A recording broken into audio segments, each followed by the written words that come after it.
That's it. Right. Top 3 albums, and we're going full albums. Let me give us a little intro. This is the listening station. You're here with us. I'm here with Moo from Moo's Farm. You can catch it on Twitter. Follow for the latest of new and up-and-coming releases, all sorts of music news.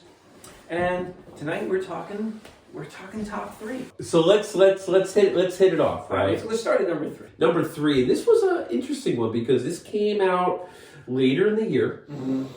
And for a while, I had my top 3 locked, and then this record came out, and this is the new Nas record, King Disease 3. Okay. So it's part of a trilogy, and in between this trilogy, Nas came out and he released last year an album called Magic. So he came out with this record like very soon thereafter, and boy, it's just one of those hip hop records that, again, it brings you to the voice, right? And he has one of the best. It was a good year for hip hop. It was. It was a really good year for was. hip hop, and like I don't claim to be like a hip hop know-it-all. You know, I know what I like. Yeah. You know, and I don't know everyone, and you know, believe I hope people like fill comments in with everything that we missed, and that's another good thing about only doing 3 because it's like, hey, what else should be on here? And it's so open, you know. Yeah. But Good point. Great year for hip hop. In fact, my number 3 is also from hip hop. No Thank You by Little Sims. What an incredible. So I don't know about Little Sims. She's out of the UK, and her voice is so cool. Like she's just got this really cool voice that deserves to be on a freaking album. Our Kick number it off. 3, our number 3 records, both in Kick it off. the hip hop genre. Now I will say this. I mentioned how King Disease came on late, and it was a late addition to make my top 3. Yeah. It happened to kick off and remove from my top 3 another hip hop record that I absolutely love that came out this year, and that is the Black Thought and Danger Mouse collab record. Cool. It's a great record, and we could talk about this in other episodes, and I'd love to, because in my opinion, the 2 greatest living rappers today, in my opinion, is Black Thought and the guy we just talked about, Nas. And as long as you're saying, and as long as we're kind of taking a tangent here for that hip hop album that should be on here, but just didn't make the list, Denzel Curry. Interesting. So good. Tell me about this guy, because again, I know what I know, and I know what I don't know, and I've heard his name. Let me tell you, I'm late to the Denzel Curry party, but it was so good. The only thing is, it didn't make the cut because I didn't listen to it enough. I think I listened to it one time and was like, man, that was really cool. Yeah. I got to remember this. And then looking for all these new albums and stuff, I never really got back to it. So I couldn't honestly say that, you know what, this is a go-to album that I listen to a lot. And we talked a little bit before we kind of started off camera about like, there has to be like enough earplay, right? Enough meat on the bone. It has to be enough, right? Yeah. And there has to be like, you know, whether it's 4 tracks or 5 tracks, but something that you find yourself keep going back to. Yeah. And that, I feel like, is one of the many definitions of top 3. Nice. But let's bring it into, let's do number 2. Then we're gonna shift gears a little bit. Yeah, all right. So let's hit number 2. I'll hit number 2. Yeah. So, gosh, this record for me, man, this was a toggle.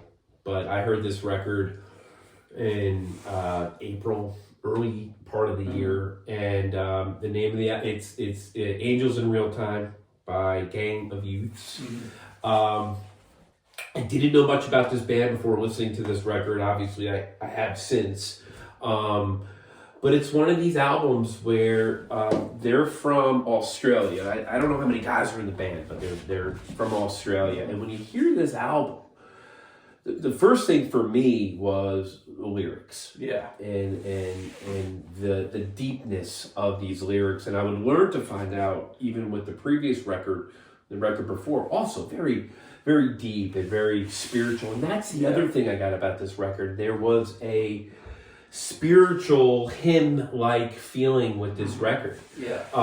And touching on lots of different events and themes for the lead I think it's like he's the lead singer, writer, or whatever. Yeah. And anyway, I feel like this album has these songs on there that are these like hymns, and I don't know. I think there's like 4 tracks on there that average at least 6.5 minutes, but it does it in a way where they are almost like 3 songs in one or 2 songs in one. So. That record had me from the from the beginning. It's a great choice, phenomenal choice. I love that album. Yeah, and we're gonna talk more about that. Yeah. Soon. But I'm gonna give you my number 2 was The Art of War by the White Buffalo. Okay, so that's not correct.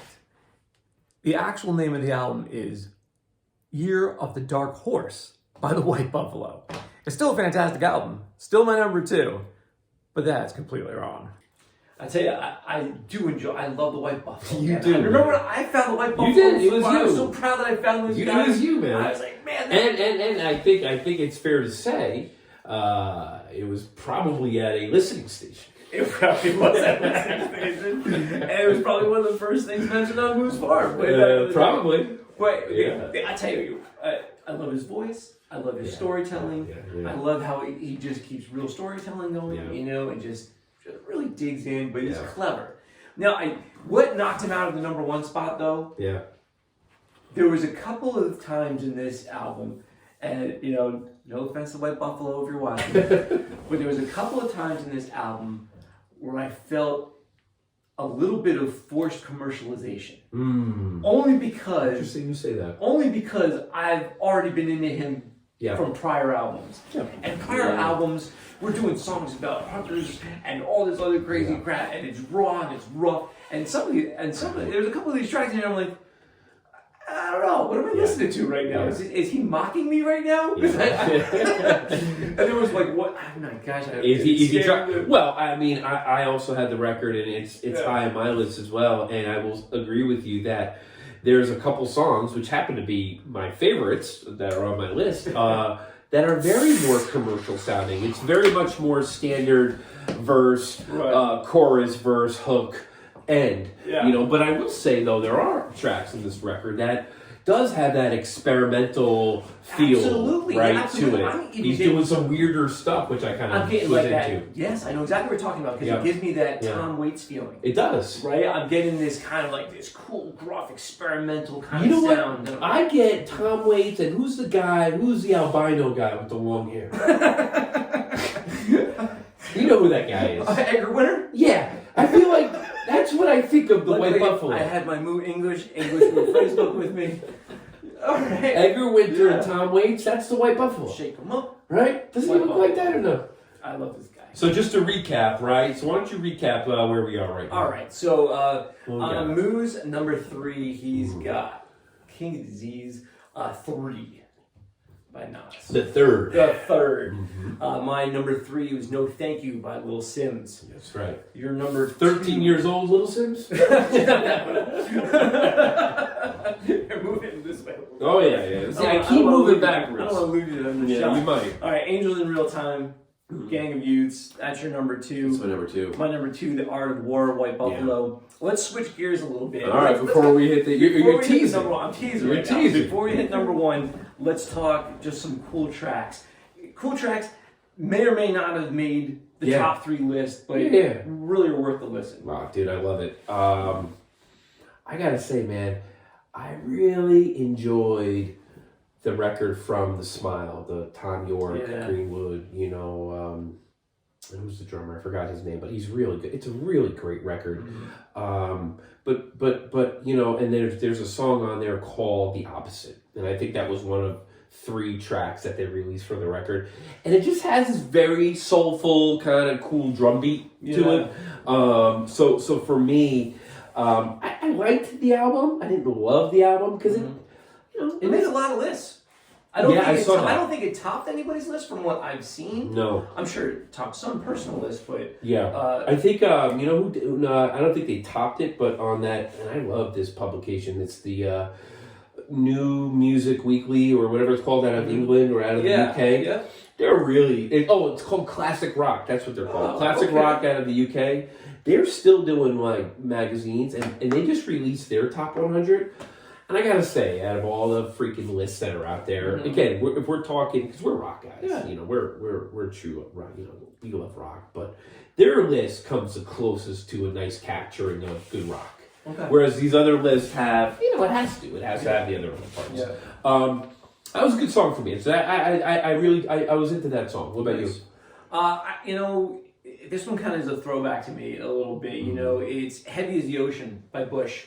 Oh yeah. You know, I'm hearing this track, and I immediately was wondering, is this a track I missed? When did this track come out? I don't remember this track. Yeah, this wasn't the flip side of Glycerine. Right, exactly. That was my first thought. You know, I didn't like this is Bush, but I don't remember this coming out. Yeah. And it was fun to see that they had a new album. Yeah. And I enjoyed it. I did enjoy it. That's my genre. You know, it's a little old school. What's the name of the song again? Heavy is the Ocean. Is that the title track? Is that the name of the record? No, the name of the record is The Art of Survival. Oh yeah. But this is the first track off it. So this is the lead track. Lead track. It's a lead track. But I have to say, I think it's the best track on the album. So I think they hit it. It's the lead track. It's the single. So on that record, would you say there's probably, 3 tracks on it or 2 tracks that you really were into, or a little bit more? Well, you know, I would go with maybe 3 or 4 tracks I was really into, and the rest of. But I have to say though, it sounded like it came out in the '90s, right? Yeah. So I felt like maybe I actually did miss it. Maybe it really did come out in the '90s. So, but that's a track that I really enjoyed. I keep going back to it. I keep putting it on playlists. I just love its sound. It's great. No, it's good. Let's see. Oh, I gotta give props to this band, man, because you know, I think you guys. We say it all the time. I'm a big voice guy, right? I love a good voice. The Cornells, the Buckleys, right? I'm a big voice guy. This guy who I'm about to talk about, probably in my opinion, has the best voice in rock today, or one of. And that is Miles Kennedy. And Miles Kennedy, if you don't know about Miles Kennedy, first of all, he's everywhere in rock, right? He's on Slash's band, right? So he's on the Conspirators, right? He is on his own solo stuff that he does, and he's also on this band's, in this band and this track. This is Alter Bridge. The name of this is off their new record. I think it's called Pawns and Kings. I could be wrong. It could be Kings and Queens. Pawns or Kings. I think it might be Pawns and Kings. Yeah. And it's called Stay. Just a really. And these are all guys from Creed back in the day. So I'm glad you said that, because here's the thing about Alter Bridge. They get roped into a couple buckets, right? And in my opinion, it's not fair, because they're better than that. They get roped into the band that with the Creed guy, right? And then they get, for some reason, they get roped into like the alternative kind of. I don't know, but they're more hard rock, and they're maybe alternative 90s. Yeah, but they don't. But they're not really that. Yeah. And I think, like I said with Miles, man, boy, his voice is good. And his voice is another voice that brings me back to those guitar leading bands. That lead guitar is so important to the identity of the band. Yeah. And that's a great segue to my next track that I really enjoyed, which was Epiphany from Mammoth WVH. Right. So here we got Wolfgang Van Halen coming out, his first album with the band Mammoth here. Right. It's phenomenal. And honestly, I really didn't have a good handle on these guys until we saw them. We saw Mammoth live. At Toads. Saw them at Toads Place. Yeah. They were playing with Dirty Honey. Yeah. And another it good was band. phenomenal. And it was crazy I remember being kind of on the side of the stage, and he does this turn. He was just turning his head. Whoa, for a second, boy, I was like, oh, that's Eddie's kid. That's Eddie Van Halen's kid. I mean, he had that look, right? He was playing his guitar. He had a little face. I was like, oh man. Another track for me. Good one. Okay. And this is a favorite record of mine. It's probably my 4th album of the year, or 5th.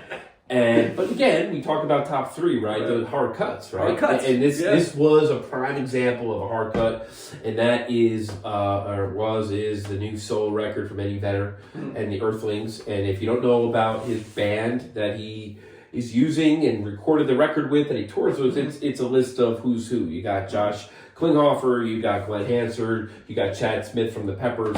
You know, and they all recorded it with them. So that record, I think it's called Earthling.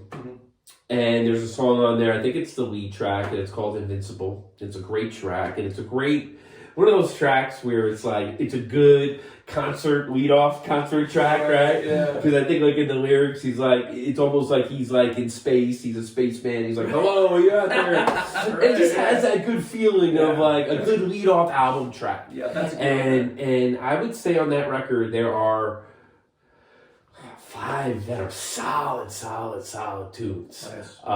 So I would say that song for me, for sure. That's Invincible. great. That's great. Well, let me give you one more track that I just enjoyed because I thought it was just fun. Mm-hmm. Yeah, Old Caroline by the 1975. Oh yeah, man. This album was this close. Yeah.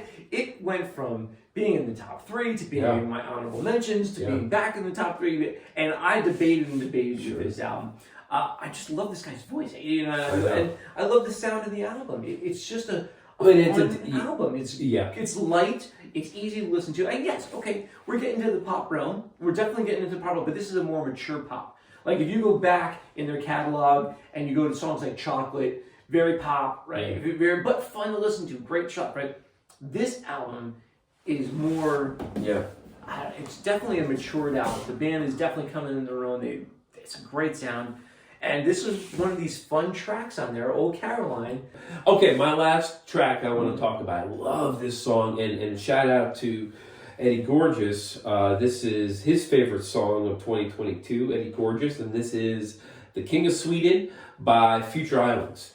And again, I'm not overly too familiar with this band. I do have one of their older records, but this is a typical song where, for me, there's a certain line or two in the chorus that instantly grabbed me, that reached out, and I connected to it immediately.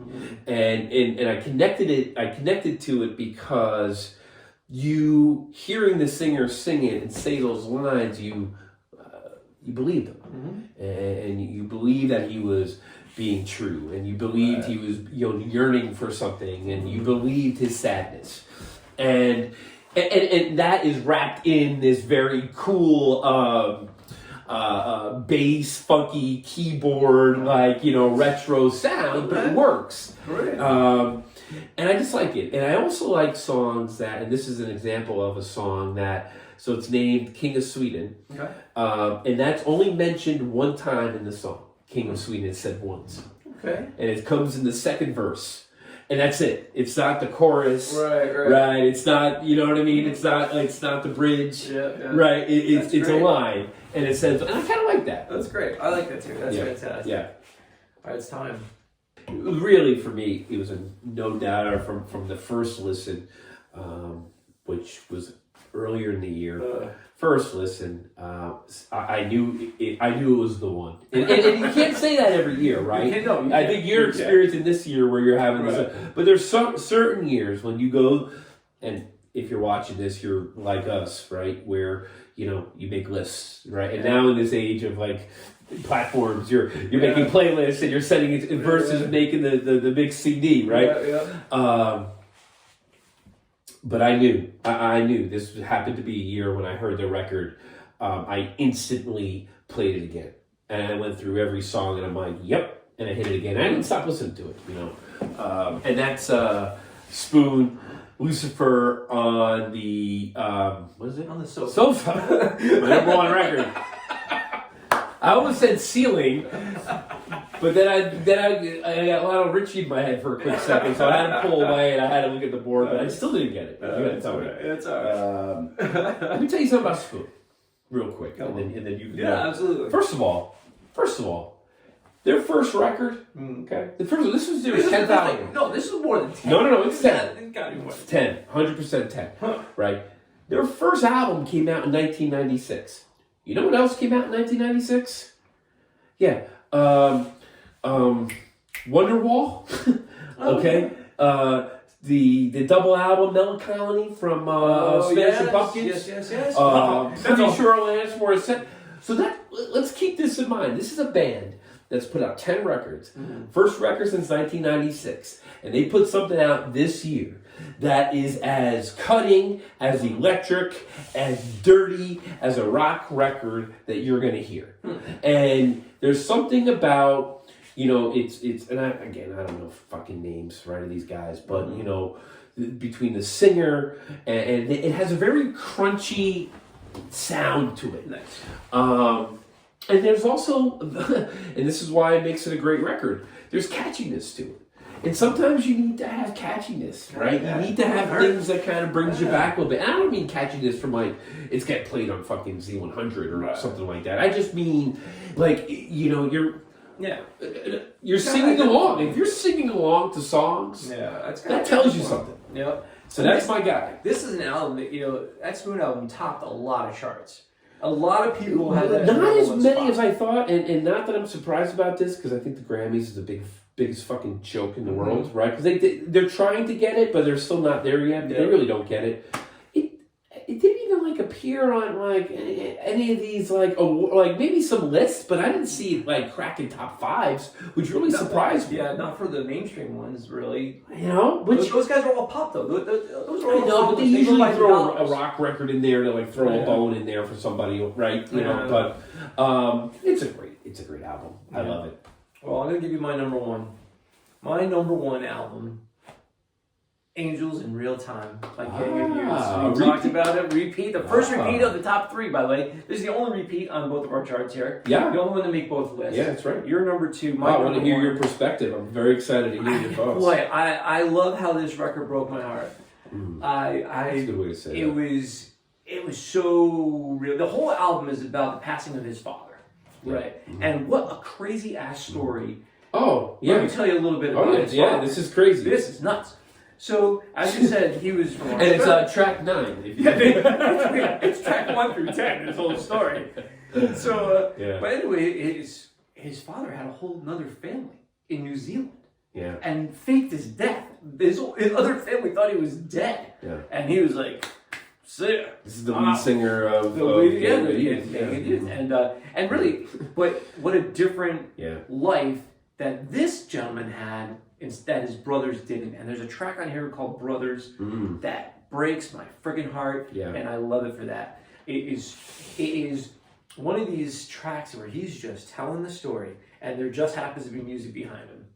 And he is just an open book, and just talking about, you know, his feelings in this situation, how he could love a man who abandoned his family and his brothers raised him, left others. and he has this guilt. He has it. Why did I get to have all your affection? What was going on? Like, and so many questions unanswered. But the whole album is a heartbreak. I love it for that. I think it's such a well-crafted album. I mean, the sound on this album, like you were saying before, it's hymnal. It is. I mean, it's just really pretty album. I think the track, even though he says F this, F that every other line, but it's still got this. It's got this solemn tone to it. Well, is it Spirit Boy? Is that one of the tracks, Spirit Boy, or something like that? And the very first line of that song is, "God died today." Yes. You know, and if you know, when you hear it said the way he says it, and with this hymn-like, you know, sound, right? You're, in a way, you're like, you believe him. It kind of gets back to like, wow, this guy's pouring out. You believe everything this guy says, right? Yeah. You feel for him. Yeah. You can't do anything but feel for this guy. But anyway, he puts out a great album. Terrific. Let's recap it one more time. Yeah. Inch over this way so we can get you in the shot. This is your fourth time telling me Fourth time. Okay. I'm just going to put you on a bungee cord. So, so we got... all right, let me give you my top. Okay, starting 3, we have King's Disease 3 from Nasty Nas. Number 2, Angels in Real Time by the Gang of Youths. And number 1, man, Spoon, Lucifer on the sofa. Not ceiling, I know. That's my top 3, man. That's great. Yeah. My number 3 was No Thank You. Little Sims, check her out, man. She's a voice. She's a voice to be reckoned with. Yep. Next was Art of War, by the way, Buffalo. This guy's always putting out great music. You know, they might not be all radio tracks, but they're Yeah. good. They're good. And finally, I got my top spot, Angels in Real Time. Yeah, wow. It hit, that was the only one that crossed the barriers for both of us, Yeah. and it was worth it. So check it out. And that's it. We're going to wrap it up. You're in the listening station. If you liked it, give us the like. If you really liked it, give us a subscribe. Peace out.